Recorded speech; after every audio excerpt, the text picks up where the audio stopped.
Hello friend, good morning. मैं प्रेमचंद, मेरे YouTube channel शिक्षक प्रसार पर आप सभी का स्वागत है। दोस्तों, आज हम लोग बायो में बोन मैरो पढ़ेंगे, अस्थि मज्जा पढ़ेंगे। और अस्थि मज्जा में हम लोग देखेंगे कि अस्थि मज्जा का मुख्य उद्देश्य क्या है, अस्थि मज्जा में कौन सा ऐसा बिंदु है जहाँ से ब्लड का निर्माण होता है, ये भी देखेंगे। और कौन सी ऐसी अस्थि मज्जा है जो आपका पीले आकार के होते हैं, वो भी हम लोग अध्ययन करेंगे। लेकिन यहाँ पर हम लोग सबसे पहले किस पर डिस्कस करेंगे, बोन मैरो पर। बोन मैरो होता क्या है, वाकई में क्या है, इसका निर्माण कैसे हुआ, ये प्रक्रियात्मक स्वरूप इसका क्या है, सभी पर हम लोग क्या करेंगे, डिस्कस करने जा रहे हैं।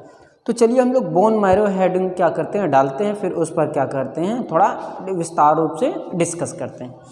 तो आप लोग हेडिंग डालिएगा बोन मैरो। क्या बोन मैरो, जिसको हम लोग क्या कहते हैं, अस्थि मज्जा।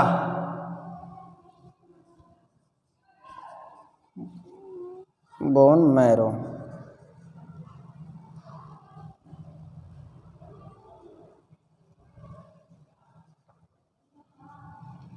अस्थि मज्जा। क्या अस्थि मज्जा होता है, अस्थि मज्जा दिखाई दे रहा है बच्चों? क्यों बच्चों, दिखाई दे रहा है? अस्थि मज्जा दिखाई दे रहा है जो लिखा गया है?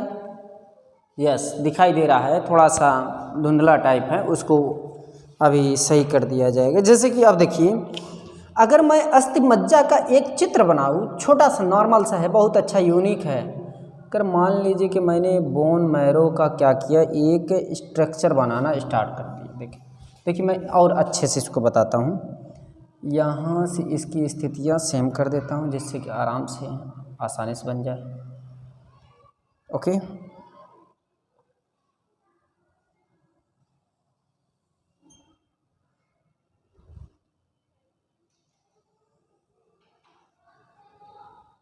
दब गया ज़्यादा।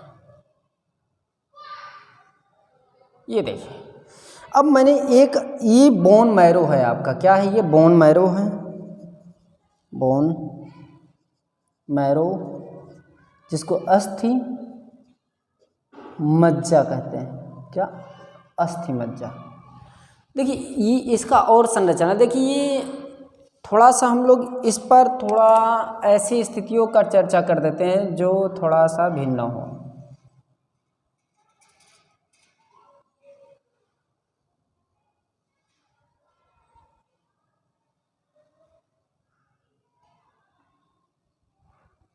मैंने इसकी संरचना क्या की, ड्रा कर दी।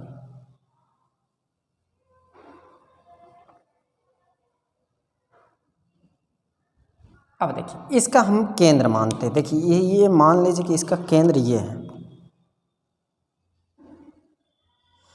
अब देखिए, ये जो है अस्थि मज्जा, ये भी बोन मैरो होता है। क्या, ये भी बोन मैरो ही होता है, बस इसमें डिफरेंट क्या होता है, यह भी अस्थि मज्जा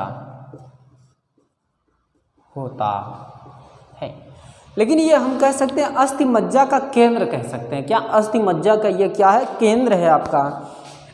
ये जो मिडिल पॉइंट है, ये आपका अस्थि मज्जा का क्या है, केंद्र हम कह सकते हैं। यहाँ से आपके ब्लड का निर्माण होता है। क्या, यहाँ से आपका ब्लड का निर्माण होता है। तो आप लोग यहाँ लिख सकते हैं, यहाँ से ब्लड यानी कि रुधिर का, सॉरी कम चल रहा है, का निर्माण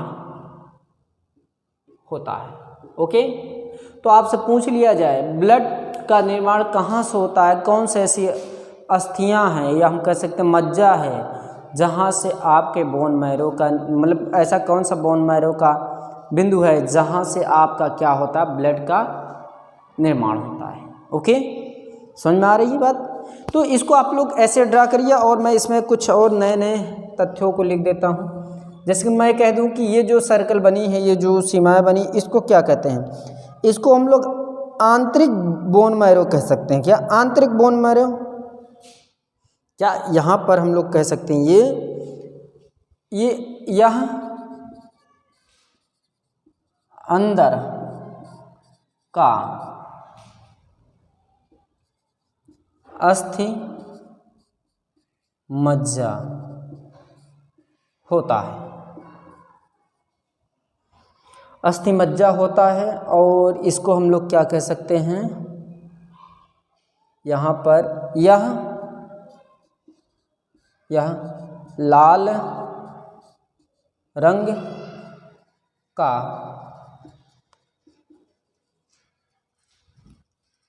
होता है। अब देखिए, यह अंदर का अस्थि मज्जा होता है, यह लाल रंग का होता है, या हम लोग इसको कह सकते हैं यहाँ से आरबीसी का निर्माण होता है। किसका निर्माण होता है? आरबीसी का निर्माण होता है।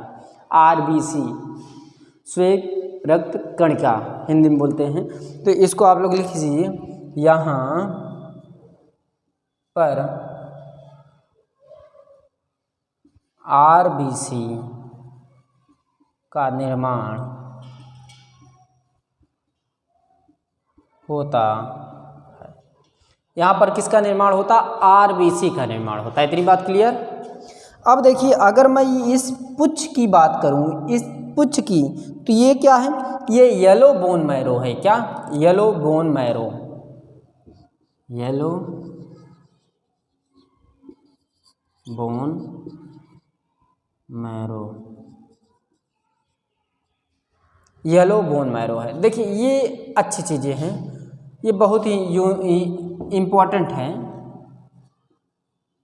बोन मैरो है, जिसको हम लोग कह सकते हैं पीला अस्थि मज्जा। क्या? पीला अस्थि मज्जा, पीला अस्थि मज्जा। क्लियर? पीला अस्थि मज्जा है, और इसको हम लोग थोड़ा सा ऐसे यूनिक तरीके से क्या करूँगा, इसका अध्ययन करूँगा। मैं इसको थोड़ा सा अलग ऐसी स्थितियों पर क्या करूँगा, डिस्कस करूँगा, जो आप बहुत कम ही जानते होंगे। ये बताइए, ये क्या है, इसका क्या कार्य है? तो आप कह सकते हैं सर, ये जो है, जब ये आपका आरबीसी का निर्माण करता है, तो ये क्या करेगा? डब्ल्यूबीसी का निर्माण करता है। क्या? डब्ल्यूबीसी आप लोग लिख लीजिएगा। यहाँ से क्या निर्माण होगा दोस्तों? आरबीसी का निर्माण नहीं होगा, बल्कि यहाँ पर किसका निर्माण होगा? डब्ल्यूबीसी। यहाँ पर डब्ल्यूबीसी का निर्माण होता है। कहाँ क्या निर्माण होता है? डब्ल्यूबीसी यानी कि श्वेत रक्त कणिका। अब देखिए, मैं यहाँ पर थोड़ा सा डिस्कस कर देता हूँ। अभी रुधिर तो मैं बता नहीं रहा हूँ उतना विस्तार रूप से। तो अगर मैं ये कहूँ दोस्तों, जो ये अस्थि मज्जा है, अस्थि मज्जा में आप लोग आरबीसी डब्ल्यूबीसी दोनों देखें। अगर मैं आपको ये कह दूँ कि जो आरबीसी व डब्ल्यूबीसी है, क्या आरबीसी व डब्ल्यूबीसी है, ये बताइए, जो डब्ल्यूबीसी है, जिसको हम लोग श्वेत रक्त कणिका कहते हैं, ये आपके कौन से स्किन के कौन से परतों में पाया जाता है? स्किन तो पूरी है, बॉडी की परतें के जो है ऊपरी सतह, वो क्या स्किन हो बोली जाएगी। तो यहाँ पर मैं ये कहता हूँ कि डब्ल्यूबीसी क्या है? तो आप जैसे कि मान लीजिए कि आप गिर जाते हैं, मान लीजिए कहीं गिर गए, आपको लग गया, क्या लग गया, मान लीजिए घुटने में क्या हुआ, लग गया, और लगने पर आपकी ऊपरी सतह चमड़ी जो होती है, ऊपरी चमड़ी क्या होती है, उचड़ जाती है, मतलब वहाँ से निकल जाती है। तो वहाँ देखो वाइट एक परतें दिखाई देती हैं, वो क्या होगा? डब्ल्यूबीसी होगा। और अगर डब्ल्यूबीसी हो कट गई, क्या अगर ये ऊपर वाली जो चमड़ी है, यदि ये उचड़ी तो इसमें डब्ल्यूबीसी दिखाई देगा पहले। अगर डब्ल्यूबीसी कट गया, यानी कि मान लीजिए डब्ल्यूबीसी क्या हो गया, नष्ट हो गया, तो आपका क्या निकलेगा?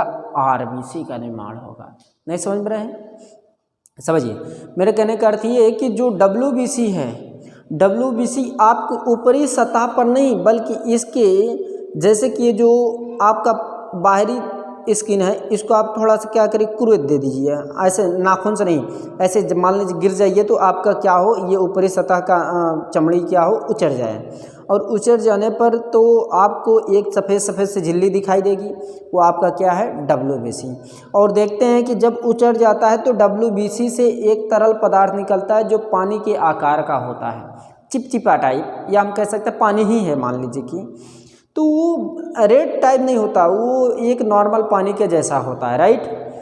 अगर वही पानी जो है, मैं ये कहता हूँ, उस पानी को बार बार आप क्या करिए, ऐसे बार बार क्या करिए, रफ़ करते रहिए, मिटाते रहिए उसको, क्या करते रहिए, पोंछते रहिए, तो क्या होगा, एक समय ऐसा होगा कि उस पानी की वजह से जो रंध्रे होंगे, जो छिद्रे होंगे, वो अपने आप क्या होंगे, भरना स्टार्ट हो जाएंगे। लेकिन कुछ समय बाद वो रंध्र भर जाएंगे तो उससे आपके WBC से, मतलब WBC जो है कुछ अलग टाइपों का नज़र आने लगेगा। WBC आपकी क्या हो जाएगी, मुंद जाएगी, मतलब छिप जाएगी। तो ये स्थिति है, नहीं समझे, समझ गए। तो अगर मान लीजिए कि आपका WBC कट गई तो पहले क्या निकल जाएगा भन्ना से, तुरंत क्या निकलेगा, RBC का निर्माण हो जाएगा। RBC का निर्माण नहीं कह सकते हम, RBC क्या होगा, बहने लगेगा। क्लियर, इतनी बात क्लियर कि नहीं, ना क्लियर हुई हो तो आप बताइए। क्लियर, चलिए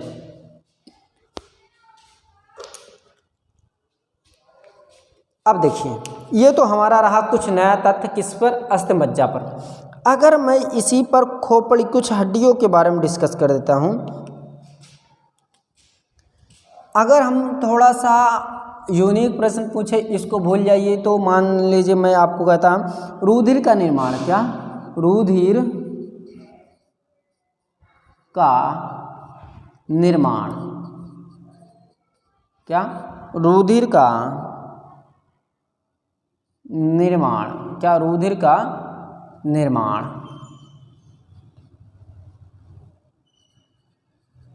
कहाँ होता है, क्या, रुधिर का निर्माण कहाँ होता है। तो आप इसका उत्तर क्या बता सकते हैं, या अस्थिमज्जा में होता है, या क्या होता है, अस्थिमज्जा में होता है, या हम कह सकते हैं इसको हीमेटोइसिस के स्थान पर होता है। तो इसका निर्माण यहाँ पर होता है। देखिए अभी मैं और कुछ क्वेश्चन बता देता हूँ। जैसे कि मान लीजिए कि मैंने आपके सामने ये कहा कि जो खोपड़ी है, खोपड़ी सिर वाली खोपड़ी, सिर की खोपड़ी, अगर सिर की खोपड़ी कहा जाए तो खोपड़ी में कुल हड्डी कितनी होती है, तो कुल 8 होती है, ध्यान दीजिएगा। अगर मैं आप कह दूं कि आपके फेस में कुल हड्डी कितनी होती है, तो आप कहिएगा कि सर 14। अगर मैं ये आपको कह दूं कि आपके कान में कितनी हड्डी होती है, तो आप बताइएगा कि सर 6 होती है।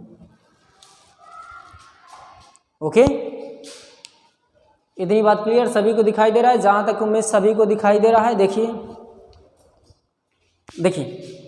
ये जो तथ्य है, क्या, ये जो तथ्य है ये बहुत ही इम्पोर्टेंट है। ऐसे तथ्य आपको बहुत कम ही मिलेंगे, ऐसे तथ्य आपको बहुत कम ही मिलेंगे। मेरे कहने का अर्थ ये है कि ये आप जो बोन मैरो पढ़ रहे हैं, बोन मैरो जो आप पढ़ रहे हैं, ये बहुत ही आवश्यक है। क्या, ये बहुत ही आवश्यक है। यदि बोन मैरो आप नहीं पढ़ेंगे तो आपको WBC RBC का निर्माण कैसे मालूम चलेगा, नहीं समझे, समझ में आया, जहाँ तक उम्मीद आ गया होगा आपको। तो इतनी बात यदि क्लियर हो गई हो, देखिए इसमें रुधिर का निर्माण कहाँ होता है, हीमेटोइसिस में होता है, या हम कह सकते हैं अस्थिमज्जा में होता है। कहाँ पास होता है, अस्थिमज्जा में। कहाँ पास होता है, अस्थिमज्जा में। तो ऐसे प्रश्न आपको अधिक से अधिक दिखाई देंगे। अब देखिए जैसे खोपड़ी में कुल कितनी हड्डियां होती है, 8 होती हैं। फेस में कुल कितनी हड्डी होती है, 14 होती हैं। आपके कान में कितनी हड्डी होती है, 6 होती है। अब देखिए मैं इसको थोड़ा रफ करता हूँ। देखिए कहीं जाइएगा नहीं, सीट बेल्ट बांध लीजिए। मान लीजिए कि आप चेयर पे हैं, आराम से बैठ जाइए। ठंड की समय आ गई है मान लीजिए कि लगभग, और रजाई लीजिए और ओढ़ कर बैठ जाइए, पढ़ना स्टार्ट कर दीजिए।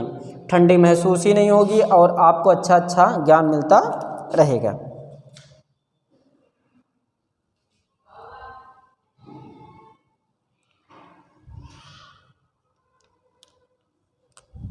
अगर मैं कहूँ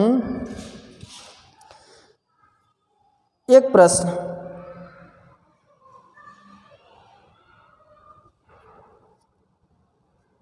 दोनों हाथों में कुल कितनी हड्डियां होती हैं? क्या दोनों हाथों में कुल कितनी हड्डियां होती बता सकता है कोई बच्ची या बच्चा? तो मेरे ख्याल से दोनों हाथों में कुल हड्डियों की संख्या 64 होगा। कितना? 64 होगा। नहीं समझे? समझ में आया, वेरी गुड। तो इसको भी आप लोग लिख लीजिए, लिखिएगा। दोनों हाथों में कुल कितनी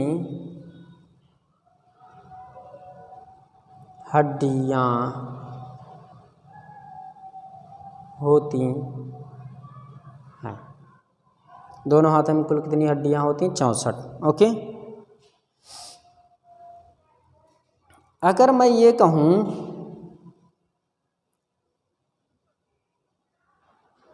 सबसे लंबी हड्डी कौन सी है, तो आप क्या कहेंगे? Femur, right. और सबसे छोटी ह्यूमरस।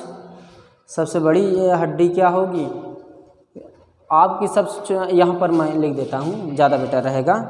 देखिए ऐसे आप लोग लिखते चलिएगा। देखिए ये सभी पॉइंट बहुत कम ही मिलने वाले हैं बच्चों। ये भी इम्पोर्टेंट है, ये भी इम्पोर्टेंट है और ये भी इम्पोर्टेंट है जो मैं बताने जा रहा हूँ।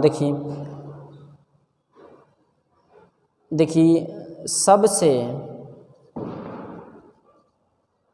लंबी तथा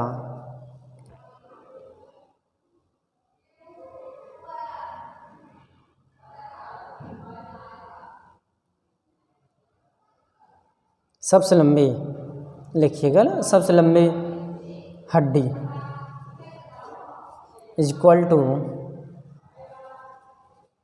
फीमर जिसको कहते हैं, प्लस हम कह सकते हैं मान लीजिए कि ह्यूमरस कह सकते हैं। तो ये जो देखिए ये जो हड्डियां हैं, देखिए ये जो हड्डियां हैं इसको थोड़ा पढ़िएगा। ये दोनों हम कह सकते हैं, ये दोनों इसे हम इस प्रकार कह सकते हैं, इसे अस्थि मज्जा, बोन मैरो, ये जो हड्डियां हैं ये दोनों बोन मैरो में पाया जाता है। कहाँ पास?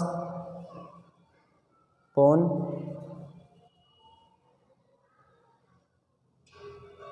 मैरो में पाया जाता है, या हम इसको कह सकते हैं बोन पावर कह सकते हैं। क्या? बोन पावर ज़्यादा बेटर रहेगा, ज़्यादा बेटर रहेगा। और यहाँ से हम कह सकते हैं ये बोन पावर जो है, बोन पावर जो है यहाँ से हम कह सकते हैं ब्लड का भी निर्माण होता है।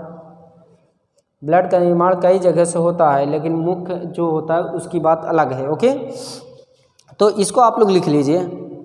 इसको लिखने के लिए मैं आपको 5 से 6 सेकंड दे देता हूँ, और 5 से 6 सेकंड लिख लीजिए जल्दी से। और यहाँ पर जो भी क्वेश्चन डाउट में होंगे अब बताइएगा ज़रूर।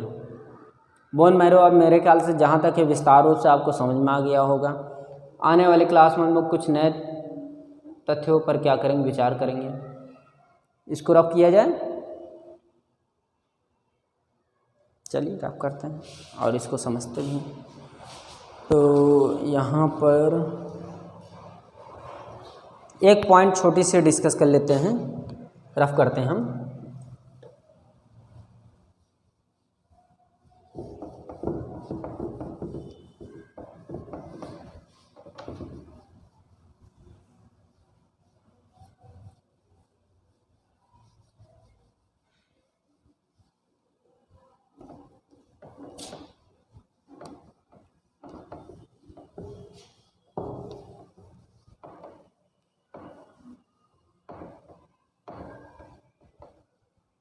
अब देखिए मैं एक छोटी सी हेडिंग डालता हूँ, रुधिर का निर्माण।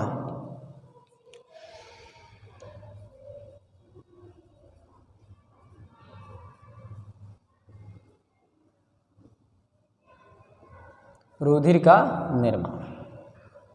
अब देखिए हम कह सकते हैं रुधिर का निर्माण 3 पॉइंटों पर होता है या निर्भर होता है। पहला पॉइंट देखिए, भ्रूण अवस्था जिसको कहते हैं हम लोग, भ्रूण अवस्था में जैसे कि हम कह सकते हैं भ्रूण अवस्था में क्या आएगा, भ्रूण अवस्था में, भ्रूण अवस्था में क्या आ सकता है आप बता सकते हैं? तो भ्रूण अवस्था में 2 चीज़ें आ सकती हैं, जैसे कि आप कह सकते हैं यकृत और क्या, प्लीहा। क्या प्लीहा, यकृत और प्लीहा। तो दूसरा देखा जाए आप आफ्टर बर्थ यानी कि जन्म के बाद, जन्म के बाद क्या स्थिति होगी? इसमें 3 स्थितियां पाई जाएंगी। देखिए मैं सभी बता देता हूं। पहली स्थिति देखिए,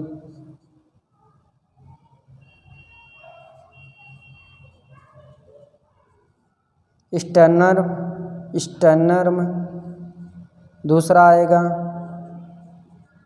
पसलियाँ, तीसरा आएगा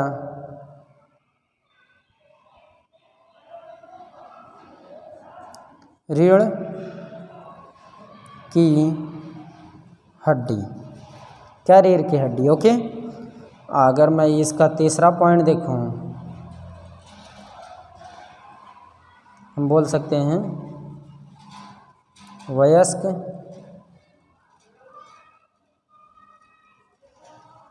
अवस्था में रुधिर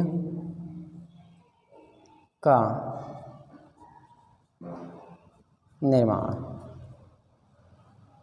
रुधिर का निर्माण।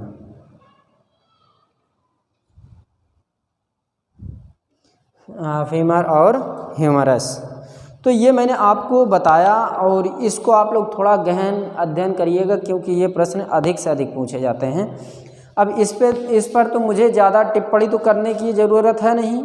ये बताऊंगा कि रुधिर के घटक कौन कौन से, ये मैं बताऊंगा। भ्रूण अवस्था में यकृत व लीवर पाए जाते हैं। आफ्टर बर्थ में, जन्म के बाद ये अवस्थाएं पाई जाती हैं। वयस्क अवस्था में रुधिर का निर्माण होता है, या हम कह सकते हैं इसमें क्या होता है,